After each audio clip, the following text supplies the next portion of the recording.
Hi viewers, welcome to my channel Shadruchulu by Kiran. మనం ఈ వీడియోలో ఒక ముఖ్య విషయాన్ని అయితే తెలుసుకుందాం. ముందుగా ఎవరైతే మన ఛానల్ని ఫస్ట్ టైం చూస్తున్నారో సబ్స్క్రైబ్ చేసుకోవటం మర్చిపోమాకండి.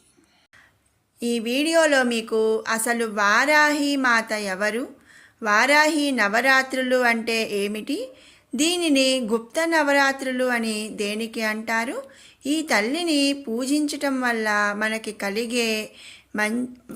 కలిగే అనుగ్రహం ఎలా ఉంటుంది, ఏమిటి అనే కొన్ని విషయాలను మనం ఈ వీడియోలో తెలుసుకుందాం. వారాహి మాత. వారాహి మాత భూదేవి మరొక రూపం వారాహి మాత. అలాగే వరాహస్వామి యొక్క స్త్రీ రూపం కూడా వారాహి మాత అని చెప్తారు. ఇంకా లలితాదేవి యొక్క దండిని రూపం వారాహి మాత. ఈమె లలితామాత యొక్క ముఖ్య సేనాధిపతిగా వ్యవహరించేది. ఇక ఈ వారాహి నవరాత్రులు ఎప్పుడు జరుపుకుంటాము అనే విషయానికి వస్తే, ఆషాఢమాస శుక్లపక్ష పాడ్యమి మొదలుకొని 9 రోజులు ఈ నవరాత్రులు అనేది మనం జరుపుకుంటాం. ఈ వారాహి నవరాత్రులను గుప్త నవరాత్రులని కూడా పిలుస్తారు. అంటే గుప్త అంటే రహస్యంగా చేసుకునే నవరాత్రులు కాబట్టి ఈ నవరాత్రులని వారాహి నవరాత్రులు, గుప్త నవరాత్రులు అని పిలుస్తారనమాట. ఇక అసలు వారాహి మాత పూజించి ఆ మాత మనల్ని అనుగ్రహిస్తే ఏమిటి అంటే, ఈమె అన్యాయాన్ని ఎదిరించి శిక్షించే దేవత. దశమహావిద్యల్లో ఒకటైన విద్య వారాహి మాత. రక్షణ కలిగించే దేవత. ముఖ్యంగా ఈమెను ప్రార్థిస్తే అవమానాలనేవి కలగవు. అలాగే ఎంత పెద్ద శత్రువైనా సరే ఖచ్చితంగా ఆ శత్రు సంహారం అనేది జరుగుతుంది. ఇక ముఖ్యంగా అయితే రైతు క్షేమం కోసం చేసే పూజ వెంటనే అనుగ్రహిస్తుంది. పాడి పంటలు, నీటిని అనుగ్రహించి భూమిని సస్యశ్యామలంగా ఉండే నామాలు ఈ తల్లి రోజు తలుచుకొని నమస్కారం చేసినా కూడా ఆ తల్లి వారాహి నామా దక్కుతుందని చెప్తున్నారు. అవి ఏమిటి అంటే పంచమి, దండనాథ, సంకేత, సమయేశ్వరి, సమయ సంకేత, వారాహి, పోత్రిని, వార్తాళి, శివ, ఆజ్ఞా చక్రేశ్వరి, అరిఘ్ని. ఈ నామాలన్నీ కూడా ప్రతిరోజు మనం ఒక్కసారి తలుచుకొని నమస్కారం చేసినా కూడా ఆ వారాహి మాత మనల్ని అనుగ్రహిస్తుందని చెప్తున్నారు. ఇక వారాహి మాత యొక్క వాహనం దున్నపోతు. ఈ తల్లి ఉగ్రంగా కనిపిస్తుంది, కానీ చల్లని తల్లి.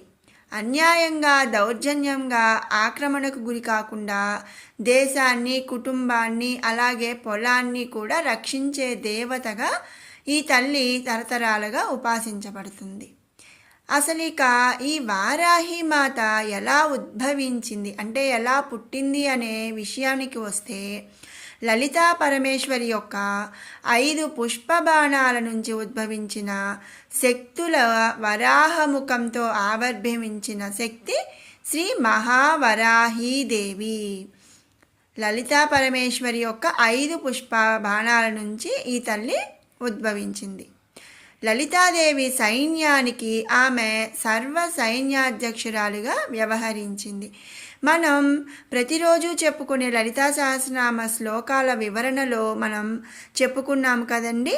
ఆ తల్లి బండాసురుడనే ఒక రాక్షసుణ్ణి వధించడానికి వెళ్ళేటప్పుడు సైన్యంతో వెళ్ళింది అని, ఆ సైన్యం ఎవరెవరు దేనికి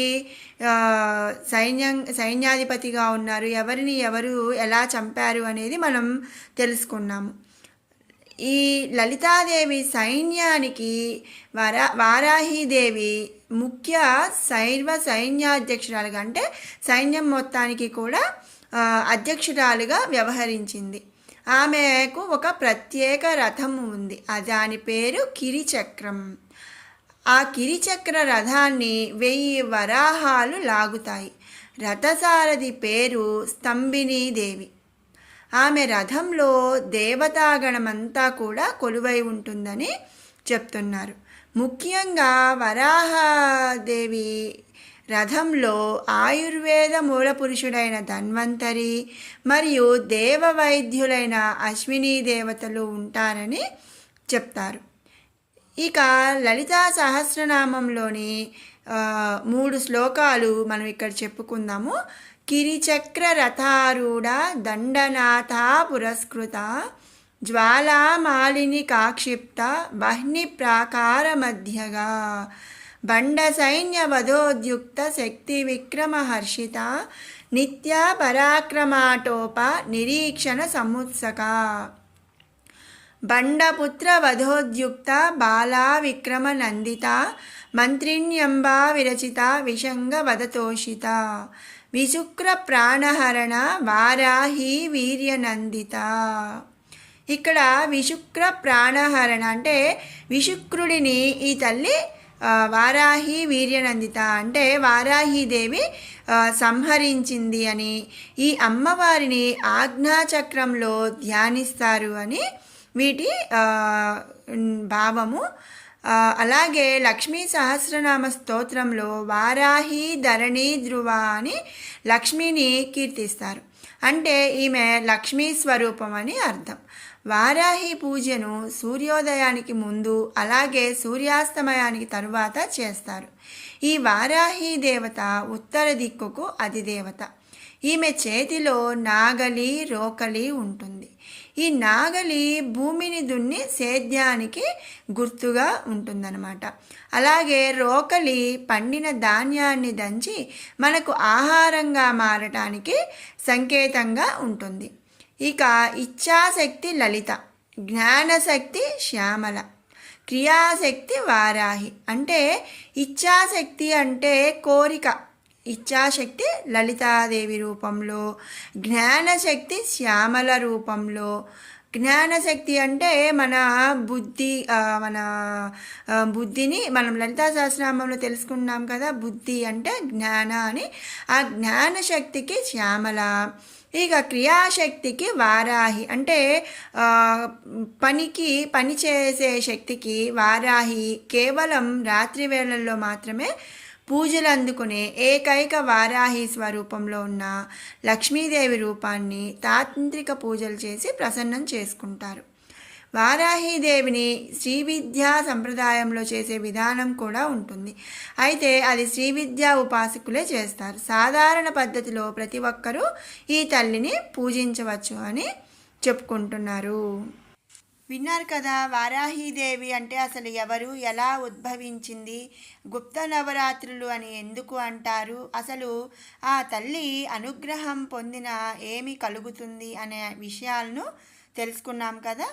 ఈ 2024 సంవత్సరంలో జూలై 6వ తారీఖు నుంచి వచ్చే వారాహి నవరాత్రులను అందరూ కూడా వారాహి తల్లిని స్తుతించి శత్రు సంహారం జరిగి అందరూ సంతోషంగా ఉండాలి అని ఆశిస్తున్నాను. మీకు ఈ వీడియో నచ్చినట్టయితే కనుక లైక్ చేయండి, షేర్ చేయండి, అలాగే కామెంట్ చేయండి. మరిన్ని ఇలాంటి వీడియోస్ కోసం మన షడ్రుచులు బై కిరణ్ ఛానల్ని సబ్స్క్రైబ్ చేసుకోవటం మర్చిపోమాకండి.